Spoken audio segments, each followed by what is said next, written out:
আসসালামু আলাইকুম। সবাইকে স্বাগত জানাচ্ছি আমার দেশ ডেইজ ইভেন্টসে। সঙ্গে আছি আমি তামান্না মিনহাজ।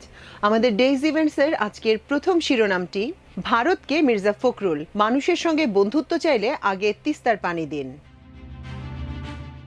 ভারতকে উদ্দেশ্য করে বিএনপির মহাসচিব মির্জা ফখরুল ইসলাম আলমগীর বলেছেন, বাংলাদেশের মানুষের সঙ্গে যদি বন্ধুত্ব রাখতে চান তবে তিস্তার পানির ন্যায্য হিস্সা দেন। সীমান্তে হত্যা বন্ধ করে বড় দাদাদের মতো ব্যবহার বাদ দেন। আমরাও আপনাদের সঙ্গে বন্ধুত্ব সুলভ আচরণ করতে চাই, তবে সেটি নিজেদের ন্যায্য অধিকার আদায় করেই। সোমবার তিস্তা নদী রক্ষা আন্দোলনের দুদিন ব্যাপী কর্মসূচির উদ্বোধনকালে রংপুর অঞ্চলের লালমনিরহাট তিস্তা রেল সেতু পয়েন্টে এসব কথা বলেন তিনি। ফখরুল বলেন, আমরা ফ্যাসিবাদী হাসিনা সরকারের বিরুদ্ধে 15 বছর লড়াই করেছি। আমাদের ছেলেদের 36 দিনের লড়াইয়ের মাধ্যমে হাসিনা ভারতে পালিয়েছে। একদিকে তো আমাদের পানি দিচ্ছেন না, অন্যদিকে আমাদের শত্রুকে রাজার হালে বসিয়ে রেখেছেন দিল্লিতে। তিনি আবার সেখান থেকে আওয়ামী লীগের হুকুম জারি করছেন। দেশে কি আওয়ামী লীগ বলতে কিছু আছে? সবাই পালিয়েছে দেশ ছেড়ে। অন্তর্বর্তী সরকারের উদ্দেশ্যে ফখরুল বলেন, কথায় কথায় তো বলেন আপনারা নিরপেক্ষ। এই জায়গায় নিরপেক্ষ থাকলে চলবে না, মুখ খুলতে হবে। ভারতকে বলতে হবে আমরা তিস্তার পানির ন্যায্য হিস্সা চাই। আপনারা যেহেতু অন্তর্বর্তীকালীন সরকার, তাই দ্রুত নির্বাচন দিন এবং জনগণের সরকারের কাছে ক্ষমতা দিন। তিস্তা আমাদের বাঁচা মরার সংগ্রাম, এই সংগ্রাম বন্ধ করা যাবে না। আমরা এই সংগ্রাম বন্ধ করতে দেব না। বিএনপির মহাসচিব বলেন, আমরা নাকি শুধু নির্বাচন করছি, কিন্তু বারবার নির্বাচন কেন চাইছি সেটা কেউ জানতে চাইল না। আমরা নির্বাচনের মাধ্যমে জনগণের সরকারকে সংসদে পাঠাতে চাই, কারণ দেশের উন্নয়ন জনগণের সরকার ছাড়া সম্ভব নয়। গত 15 বছর ফ্যাসিস্ট আওয়ামী লীগ সরকার নির্বাচন না দিয়ে দেশের মানুষের গণতান্ত্রিক অধিকার হরণ করেছে। এদেশের মানুষ তাদের গণতান্ত্রিক অধিকার ফিরে পেতে চায়, এজন্য আমরা নির্বাচন চাইছি। Student first, Bangladesh first. আসছে গণ অভ্যুত্থানের নেতাদের নতুন ছাত্র সংগঠন। মধ্যপন্থী, অন্তর্ভুক্তিমূলক, নারীদের রাজনৈতিক মানস গঠন ও বিগত সকল জাতীয় গণ আন্দোলনকে ভিত্তি করে নতুন ছাত্র সংগঠন আনতে চলেছে 24-এর গণ অভ্যুত্থানের নেতারা। দলের স্লোগান হবে স্টুডেন্ট ফার্স্ট, বাংলাদেশ ফার্স্ট। সোমবার বিকেলে ঢাকা বিশ্ববিদ্যালয়ের মধুর ক্যান্টিনে আয়োজিত এক সংবাদ সম্মেলনে এমনটাই জানালেন বৈষম্য বিরোধী ছাত্র আন্দোলনের সাবেক সমন্বয়করা। এ সময় উপস্থিত ছিলেন আবু বাকের মজুমদার, আব্দুল কাদের, জাহিদ আহসান, রাফিয়া রেহনুমা রিদি, তাহমিদ আল মুদ্দাসির, হাসিব আল ইসলাম সহ সাবেক সমন্বয়কদের অনেকে। কোন পটভূমিতে এই রাজনৈতিক ছাত্র সংগঠন সৃষ্টি হচ্ছে তার বর্ণনা দিতে গিয়ে আব্দুল কাদের বলেন, বিগত সরকারের সময় প্রতিটি জায়গায় কায়েম হয়েছিল কাঠামোগত ও সাংস্কৃতিক ফ্যাসিবাদ, যার মাধ্যমে সাধারণ মানুষের সব নাগরিক অধিকার কেড়ে নেওয়া হয়েছে এবং ফ্যাসিবাদদের দোসর অধিকার হরণ করে বৈধতা উৎপাদন করে গেছে।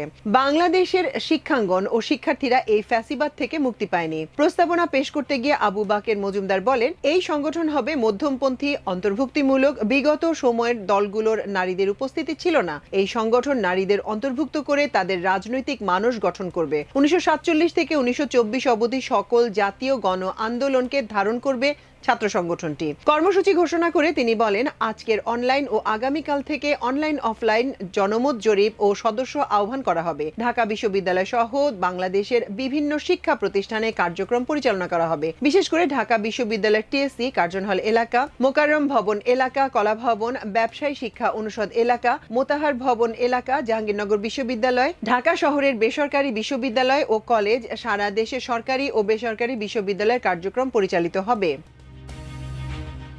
অভ্যুত্থানে গুরুতর আহতরা মাসিক ভাতা পাবেন 20,000 টাকা। অঙ্গহানি হয়েছে তারা পাবেন 15,000 টাকা করে। জুলাই আগস্ট অভ্যুত্থানে যারা আহত হয়েছেন তাদের 3টি শ্রেণীতে ভাগ করে সরকারি সুবিধা দেয়া হবে বলে জানিয়েছেন মুক্তিযুদ্ধ বিষয়ক মন্ত্রণালয়ের উপদেষ্টা ফারুক ই আজম। প্রথম ক্যাটাগরিতে গুরুতর আহত ব্যক্তিদের এককালীন 5 লাখ টাকা এবং প্রতি মাসে 20,000 টাকা করে ভাতা দেয়া হবে। দ্বিতীয় ক্যাটাগরিতে এক অঙ্গহানি হয়েছে এমন অবস্থায় যারা আছেন তাদের এককালীন 3 লাখ টাকা এবং মাসে 15,000 টাকা করে ভাতা দেয়া হবে। আর তৃতীয় ক্যাটাগরিতে সামান্য আহত হয়ে চিকিৎসা নিয়েছেন, ভালো হয়ে গেছেন, তারা অগ্রাধিকার ভিত্তিতে চাকরি ও পুনর্বাসনে অগ্রাধিকার পাবেন, তারা ভাতা পাবেন না। সোমবার জেলা প্রশাসক সম্মেলনের দ্বিতীয় দিনের এক কর্ম অধিবেশন শেষে সাংবাদিকদের সঙ্গে আলাপকালে এসব কথা বলেন তিনি। মুক্তিযুদ্ধ বিষয়ক মন্ত্রণালয়ের উপদেষ্টা সোমবার আহত ব্যক্তিদের সুযোগ সুবিধা প্রদান নিয়ে সরকারের এই সিদ্ধান্তের কথা জানান। অভ্যুত্থানে শহীদদের প্রতিটি পরিবারকে 30 লাখ টাকা করে দেয়া হবে বলে সরকারের পক্ষ থেকে আগেই জানানো হয়েছিল। কিভাবে সেই টাকা দেয়া হবে তা জানিয়েছেন মুক্তিযুদ্ধ বিষয়ক উপদেষ্টা। তিনি বলেছেন, চলতি 2024-2025 অর্থ বছরের মধ্যে প্রতিটি শহীদ পরিবারকে 10 লাখ টাকার সঞ্চয়পত্র দেয়া হবে। বাকি 20 লাখ টাকার সঞ্চয়পত্র আগামী 2025-26 অর্থ বছরের জুলাইয়ের মধ্যে দেয়া হবে। তিনি বলেন এই 30 লাখ টাকা শুধু শহীদ পরিবারের জন্য। উপদেষ্টা বলেন জুলাই অভ্যুত্থানে যারা শহীদ হয়েছেন তারা জুলাই শহীদ নামে খ্যাত হবেন। এই নিরিখে তারা সনদ পাবেন, পরিচয়পত্র পাবেন। জুলাই অভ্যুত্থানে যারা আহত হয়েছেন তারাই জুলাই যোদ্ধা নামে অভিহিত হবেন। তারা এই নিরিখে পরিচয়পত্র পাবেন, সরকারি সুবিধা পাবেন। তারা আজীবন এই সুবিধা পাবেন, ভাতাও পাবেন। জুলাই অধিদপ্তরের কার্যক্রম কবে থেকে শুরু হতে পারে? সাংবাদিকের এমন এক প্রশ্নের জবাবে উপদেষ্টা বলেন জুলাই অধিদপ্তরের কার্যক্রম শেষ পর্যায়ে। এ সপ্তাহের মধ্যে বা শিগগিরই অধিদপ্তর আত্মপ্রকাশ করবে। একটা নীতিমালা হয়েছে, এটা চূড়ান্ত পর্যায়ে। তিনি বলেন বর্তমানে সরকারিভাবে অধিদপ্তর তৈরি করা হয়েছে। আগামী নির্বাচনে যারা নির্বাচিত হয়ে আসবেন তারা জুলাই অভ্যুত্থানের চেতনা নিয়েই আসবেন। আশা করছি তারা এই ধারা অব্যাহত রাখবেন। 1.5 লাখ ছাড়ালো সোনার ভরি। সোনার দাম ফের বাড়ানোর ঘোষণা দিয়েছে বাংলাদেশ জুয়েলার্স অ্যাসোসিয়েশন। এর ফলে চলতি ফেব্রুয়ারি মাসে 17 দিনে চতুর্থবারের মতো সোনার দাম বাড়ানো হয়েছে। সবচেয়ে ভালো মানের বা 22 ক্যারেটের 1 ভরি সোনায় 1470 টাকা বাড়িয়ে 1,51,282 টাকা নতুন দাম নির্ধারণ করা হয়েছে। দেশের ইতিহাসে এখন পর্যন্ত এটাই সোনার সর্বোচ্চ দাম। সোমবার বাজুসের মূল্য নির্ধারণ ও মূল্য পর্যবেক্ষণ স্থায়ী কমিটির চেয়ারম্যান মাসুদুর রহমানের সই করা এক সংবাদ বিজ্ঞপ্তিতে এ তথ্য জানানো হয়, যা মঙ্গলবার থেকে কার্যকর হবে বলে জানানো হয়েছে। এর আগে গত 1 ফেব্রুয়ারি, 5 ফেব্রুয়ারি এবং 10 ফেব্রুয়ারি সোনার দাম বাড়ানো হয়। এছাড়া 21 ক্যারেটের 1 ভরি সোনার দাম 1,399 টাকা বাড়িয়ে 1,44,400 টাকা নির্ধারণ করা হয়েছে। 18 ক্যারেটের 1 ভরি সোনার দাম 1,190 টাকা বাড়িয়ে 1,23,767 টাকা নির্ধারণ করা হয়েছে। আর সনাতন পদ্ধতির 1 ভরি সোনার দাম 1,015 টাকা বাড়িয়ে 1,01,932 টাকা নির্ধারণ করা হয়েছে। এবার আন্তর্জাতিক খবর। ইউক্রেন রাশিয়া যুদ্ধ, পুতিনের সঙ্গে শিগগিরই দেখা করবেন ট্রাম্প। রাশিয়া ইউক্রেন যুদ্ধের অবসান ঘটাতে 12 ফেব্রুয়ারি রাশিয়ার প্রেসিডেন্ট ভ্লাদিমির পুতিন ও ইউক্রেনের প্রেসিডেন্ট ভ্লাদিমির জেলেনস্কির সঙ্গে টেলিফোনে কথা বলেছেন। দুই নেতাই যুদ্ধবন্ধের বিষয় সম্মত হয়েছেন, কারণ দুজনই জানিয়েছেন তারা শান্তি চান। আর মধ্যস্থতাকারী হিসেবে ট্রাম্পও শান্তি ফিরিয়ে আনার পক্ষে। আর এ কারণেই আলোচনার জন্য শিগগিরই পুতিনের সঙ্গে সাক্ষাৎ করার কথা জানিয়েছেন ট্রাম্প। রোববার এয়ারফোর্স ওয়ানে সাংবাদিকদের একথা জানান ট্রাম্প। তবে বৈঠকের সময় এখনো নির্ধারিত হয়নি বলে উল্লেখ করেন তিনি। ট্রাম্প বলেন তার বিশ্বাস পুতিন সত্যিকার অর্থেই ইউক্রেন যুদ্ধ শেষ করতে আগ্রহী। দুই নেতার প্রথম সাক্ষাতের ভেন্যু হিসেবে বেছে নেওয়া হয়েছে সৌদি আরবকে।